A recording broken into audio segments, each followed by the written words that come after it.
చిన్న సన్నకారు రైతుల లాభసాటి వ్యవసాయం పెంపొందించుకునేందుకు ప్రభుత్వ సబ్సిడీపై ఆయిల్ ఫామ్ సాగును ప్రోత్సహించేందుకు సర్వేసాయి ఎడిబుల్ ఆయిల్స్ ప్రైవేట్ లిమిటెడ్ ముందుకు వచ్చిందని, ఈ అవకాశాన్ని కడప మండల రైతులందరూ సద్వినియోగం చేసుకోవాలని కాకినాడ రూరల్ ఎమ్మెల్యే పంతం నానాజీ పేర్కొన్నారు. భాగంగానే కాకినాడ జిల్లా కాకినాడ రూరల్ నియోజకవర్గం కడప మండలం కొరిపల్లి గ్రామంలో ఆంధ్రప్రదేశ్ ప్రభుత్వం కాకినాడ జిల్లా ఉద్యాన శాఖ ఆధ్వర్యంలో ఆయిల్ ఫామ్ తోటల విస్తరణ మహోత్సవ కార్యక్రమం నిర్వహించారు. హార్టికల్చర్ ఏవో శైలజ అధ్యక్షతన జరిగిన ఈ కార్యక్రమంలో కాకినాడ రూరల్ ఎమ్మెల్యే పంతం నానాజీ ముఖ్య అతిథిగా పాల్గొన్నారు. ఆయిల్ ఫామ్ సాగు ఆవశ్యకత గురించి వివరించారు. అనంతరం రైతులకు పామాయిల్ మొక్కలను పంపిణీ చేశారు. ఈ సందర్భంగా జిల్లా హార్టికల్చర్ అధికారి మల్లికార్జునరావు మాట్లాడుతూ, మన జిల్లాలో వ్యవసాయ సాగుతో పాటు ఆయిల్ ఫామ్ సాగు విరివిగా చేపట్టి లబ్ధి పొందాలని అన్నారు. Sarvesai edible oils general manager Prabhakar మాట్లాడుతూ, ఆయిల్ ఫామ్ పంట ఎక్కువ దిగుబడి ఇచ్చే పంటని, ఈ అవకాశాన్ని రైతులందరూ సద్వినియోగం చేసుకోవాలని అన్నారు. అలాగే ఈ నెల 15వ తేదీ నుండి సెప్టెంబర్ 15వ తేదీ వరకు మెగా ఆయిల్ ఫామ్ మహోత్సవం నిర్వహించడం జరుగుతుందని అన్నారు. ఈ కార్యక్రమంలో వ్యవసాయ శాఖ ఏడీ బాబురావు, మండల వ్యవసాయ శాఖ అధికారి రాజేష్, జిల్లా మైక్రో ఇరిగేషన్ అధికారి జీవి ప్రసాద్, మండల జనసేన, వైఎస్ఆర్సీపీ, తెలుగుదేశం పార్టీ నాయకులు, కార్యకర్తలు పాల్గొన్నారు.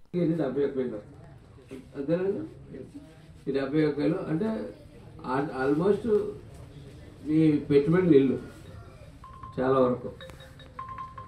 ఇకపోతే కూలి పని అంటారా, కూలి పని ఏమో ఉపాధి దీనికి అనుసంధానం చేశారు కాబట్టి కూలి పని కూడా అందులోనే కలిసి వస్తారు. ఇకపోతే కౌలు రైతులు ఉంటారు.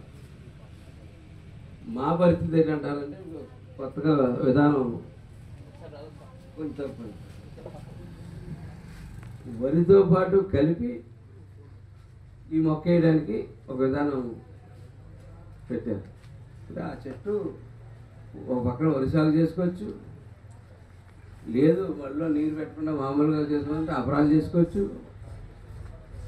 ఇంకొక కాయగూరలు చేసుకోవచ్చు, అన్ని రకాల పంటలు చేసుకోవచ్చు. ఇన్ని రకాల పంటలు చేసుకుంటా ఈ 4 సంవత్సరాలు కాలక్షేపం చేస్తే అక్కడి నుంచి మీకు సంవత్సరానికి మినిమం ₹1,00,000 డబ్బు వస్తుంది రైతుకి ఎకరానికి. అంటే మొత్తం అంతా గవర్నమెంటే చూసుకుంటా. అంటే రైతు సంక్షేమం కోసం ప్రభుత్వం ఏం చేస్తుంది అన్నది నేను చెప్తా ఉన్నాను. అది మీరు వినియోగించుకోవాలి. ఇవాళ మెట్ట ప్రాంతంలో ఉన్న రైతులందరూ పెద్ద పెద్ద కార్లు కొనుక్కుని తిరుగుతూ ఉన్నారు కేవలం ఈ పంట వల్ల. పూర్వంలాగా కంపెనీల దాకా మనం పరిగెట్టి వెళ్ళక్కర్లేదు, వీళ్ళే కలెక్షన్ సెంటర్లు పెడతారు. ఆయిల్ పామ్ బాగా అభివృద్ధిలోకి వస్తుందనే ఉద్దేశంతో ఎక్కడికెక్కడ ప్రముఖులందరినీ ఆహ్వానించి వారి ద్వారా కూడా చెప్పించాలనే ఉద్దేశంతో మోదీ గారు కానీ సీఎం గారు కానీ ఉద్దేశించి ఇన్స్ట్రక్షన్స్ ఇవ్వడం జరిగింది. ఈ విషయంలో బ్రీఫ్గా ఇటు ఆయిల్ పామ్ పంట, దాని ఇతర అంటే వచ్చే సబ్సిడీస్ ఏంటి అనే విషయం డిపార్ట్మెంట్ నుంచి మల్లికార్జునరావు గారు చెప్తారు. అయితే ఆయిల్ పామ్ అనేది ఎందుకు అనే విషయానికి వస్తే, మనకి దేశంలో స్వయం సమృద్ధి అన్ని విషయాల్లోనూ ఉంది. అన్ని ఆహార పదార్థాలు, బియ్యం కానీ, గోధుమ కానీ, కూరగాయల ఇష్యూలో కానీ ఎక్కడ ఎటువంటి లోపం లేదు. ఒక్క వంట నూనెల విషయంలో తప్ప. వంట నూనెల విషయానికి వస్తే సుమారుగా 70 నుంచి ఒక్కో టైంలో 80% వరకు ఇంపోర్ట్ మీదే ఆధారపడింది. ఆ ఇంపోర్ట్ కూడా ఎక్కువగా మ్యాక్సిమం 100 టన్నులకి 70 టన్నుల పైచీలకు పామాయిలే ఇంపోర్ట్ అవుతా ఉంది. మొక్కలు అంటే 2 నూనె ఇస్తాయి. 2 యొక్క పెరిగే వాతావరణం ఒకే రకంగా ఉంటుంది ఇంచుమించుగా. అందుకని మనకి ఆయిల్ పామ్ ఇక్కడ మనం సాగు చేసుకోవడానికి ముందుగా మన నేలలు అనుకూలమైనవి.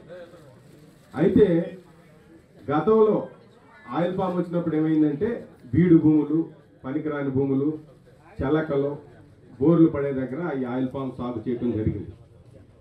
అప్పుడు పెద్ద రైతులు సాగు చేసేవాళ్ళు 10 ఎకరాలు, 20 ఎకరాలు, కనీసం 5 నుంచి 5 ఎకరాలు ఇలా ఉన్న పెద్ద పెద్ద రైతులు సాగు చేసేవాళ్ళు. ఎందుకంటే ఈ ఆయిల్ పామ్ గెల అనేది డైరెక్ట్గా మనం తినలేము, కొబ్బరికాయ తిన్నట్టుగా. ఇది ఫ్యాక్టరీకి వెళ్ళాలి, ఆడించాలి, నూనె రూపంలో మారాలి, మారిన తర్వాత మనకి ఉపయోగంలోకి వస్తుంది. అంటే దీనికి కొంత సిస్టమ్ కావాలంటే దగ్గరలో ఒక ఫ్యాక్టరీ ఉండాలి. అంటే 24 గంటల లోపు మనం ఆయిల్ పామ్ గెలను తీసుకెళ్ళి మనం చెట్టు నుంచి దించిన 24 గంటల లోపు మనం దీన్ని ఆయిల్ పామ్ మిల్లుకి పంపించి ఆయిల్ కింద మార్చుకోవాలి. సో దీనికి కొన్ని లాజిస్టిక్స్ అవసరమైనవి. అంటే ఒక ట్రాక్టర్ వెళ్ళాలంటే 2 టన్నులు 3 టన్నులు దిగుబడి ఉండాలి. ఒక లారీ వెళ్ళాలంటే ఒక 10 టన్నులు దిగుబడి ఉండాలి. ఉంటేనే ఆ లారీలో లోడ్ చేసి తీసుకెళ్ళడం జరిగేది. సో ఈ క్రమంలో ఏమైందంటే వచ్చిన